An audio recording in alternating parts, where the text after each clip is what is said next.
Radhe Radhe everyone, आप देख रहे हैं सीरियल स्यापा, जहां पे मिलती है आपको आप ही के फेवरेट शो से जुड़े इंटरेस्टिंग अपडेट। दोस्तों, आज रात के एपिसोड की शुरुआत में दिखाया जाएगा कि श्रीनिवास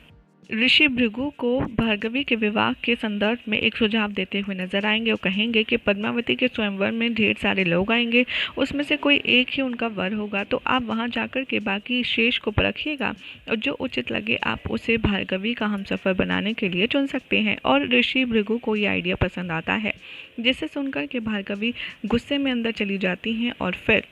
श्रीनिवास के पास जाती हैं, जो कि बाहर जा रहे होते हैं, और उनसे कहती हैं कि तुम्हारी हिम्मत कैसे हुई पिताश्री को ये सुझाव देने की। मैंने तुमसे ये उम्मीद नहीं की थी, तुम्हें ज़रूरत क्या थी, तुमसे कहा किसने था। ऐसी ही सारी बातें करती हुई नजर आएंगी और जिसके बाद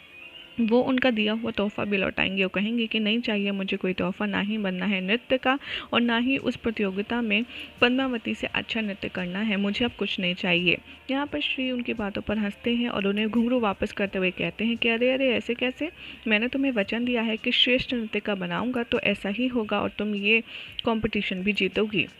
उसके पश्चात यहाँ पर क्यूट सी नोकझोंक होती है, जिसके बाद में पद्मावती के बारे में सोचकर और अपने इस विवाह के बारे में सोचकर भार्गवी रोते रोते अंदर चली जाती है। यहाँ पर उनके माता पिता बात कर रहे होते हैं, जिसमें वो सुनती हैं कि उनके पिताश्री कह रहे होते हैं कि अभी तो भार्गवी के विवाह में काफ़ी सारा समय शेष है, हम आराम से निर्णय ले सकते हैं। यहाँ पर जो वासुदेव है वो बैठा होगा और अपने और विवाह के बारे में सोच रहा होगा, तभी उसका मित्र आएगा और कहेगा कि ऋषि भृगु तुम्हारे पिता आकाश से अंदर बात कर रहे हैं, तुम चाहो तो ये मौके का इस्तेमाल कर सकते हो। यहाँ पर ऋषि भृगु जाते हैं राजा आकाश के पास, उनसे कहते हैं कि मैं चाहता हूँ कि मेरी पुत्री का विवाह आपके पुत्र वासुदेव से हो, क्या वो उसके लिए उचित वर रहेंगे, मैं आपकी राय जानना चाहता हूँ। राजा आकाश मन ही मन सोचते हैं कि काश मैं ये कह पाता, लेकिन मुझे वासु की हरकतों को देखकर ये नहीं लगता कि वो भार्गवी के लिए उचित वर होगा। तभी भार्गवी को यहाँ पर पाने के लिए वासु रोते रोते आता है और अपने पिताश्री के पैरों में गिर जाता है और उनसे क्षमा मांगते हुए कहता है कि जिस तरीके से मैंने आपके साथ व्यवहार किया वो मुझे नहीं करना चाहिए था, मुझे क्षमा कर दीजिए। ये देखकर के राजा आकाश का दिल पिघल जाता है और फिर वो उसे अपना हाथ दिखाते हैं कटा हुआ, और वासु कहते हैं कि ये देखिए मैंने प्रायश्चित के तौर पर अपने हाथ को काटा है और अब मैं कल ही जाकर के पद्मावती के विवाह के विषय में दूसरे नगरों में बात करूंगा। ये सुनकर के राजा आकाश उन्हें गले लगा लेते हैं और कहते हैं कि मुझे लगता है कि अब वासु बदल रहा है, इस नाते वो भार्गवी के लिए एकदम उचित वर होगा। और ये सारी बातें वासुदेव बाहर खड़े खड़े सुन रहे होते हैं और इस तरीके से उनके झूठे मगरमच्छ के आंसू काम आ जाते हैं और उनके पिताश्री उनके कायल हो जाते हैं। यहाँ पर पद्मावती नृत्य कर रही होती हैं और श्रीनिवास वहाँ पर पहुँच जाते हैं नटराज मंदिर में, जिसके पश्चात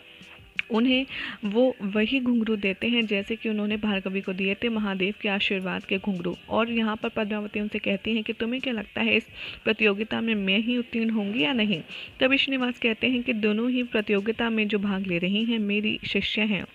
दोनों को ही मैं सिखा रहा हूँ, जीत हार किसी की भी हो, जीतनी तो मेरी ही शिष्य है। और यहाँ पर गौरी महादेव से पूछती हैं कि ये क्या, श्रीनिवास ने तो पद्मावती को भी वही आपके आशीष वाले घुंघरू दे दिए, तो इसके बाद अब क्या उन्हीं की विजय होगी। और महादेव उनकी बात का कोई जवाब नहीं देते, लेकिन सिर्फ मौन रहते हैं। यही हो जाएगा आज रात के एपिसोड का, जिसके बाद कल क्या होगा आपको बताएंगे नेक्स्ट रिपोर्ट में। वेल ऐसी मजेदार अपडेट्स के लिए चैनल को सब्सक्राइब करें, वीडियो को लाइक शेयर करना ना भूलें।